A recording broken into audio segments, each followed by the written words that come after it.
On a recent fishing trip to Lake Erie, we noticed that the walleye were down deep. And while we were using snap weights and catching fish, what I decided to do is pull out what I call my copper rigs. I have 2 rods and 2 reels loaded with blood run tackle, walleye copper trolling wire. And you have 100 yards, it's 20-pound test. We did quite well with it, caught a lot of fish on it, and one of the gentlemen that was in my boat was inquiring how I set it up, because he's never seen it, nor had he ever used it before. So I will show you how I set this up. Now, what I do is I get a very small barrel swivel. This isn't what I would call a small barrel swivel, but I'm using it for demonstration purposes. All right, you need a small enough swivel that will go through the line guides on the reel. And as I said, I use 47 LCs from Daiwa.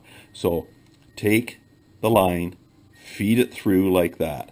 All right, I make a small loop. All right, I don't cinch it right down on top of, just do a couple of twists like that. That's all I do. Then I cut off the tag end like that, smooth it over one more time. All right, so that's what it looks like. All right, so now what I do is I solder it, and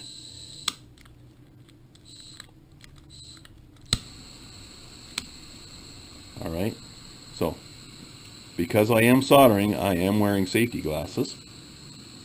So heat up the copper line.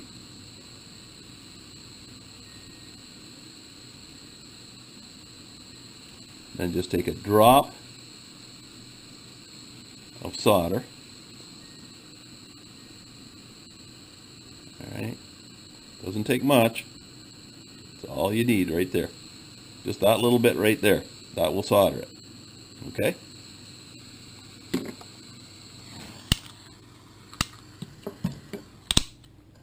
Okay, so you can see that I've got a drop of solder on there. I still have my loop. There it is right there. That's how it looks. All right, and the barrel swivel swings. Okay, so at the other end of the barrel swivel, I put 25 feet of 14-pound or 15-pound line. You might not need 25 feet. I live in Kingston, Ontario, fishing Lake Ontario, very clear water, so I run 25 feet as my leader. If you're fishing Lake Erie and it's usually pretty stained, you might be able to get away with 10 or 15 feet of line. I've been using this setup for a couple years now. Caught me a lot of fish. Never have I broken any of this knot. I've never broken the copper line. Caught some big lake trout on it as well. So usually far exceeding the 20-pound test of the copper wire. So there you go. That's my setup. All right. Works really well for me, and hope it works for you.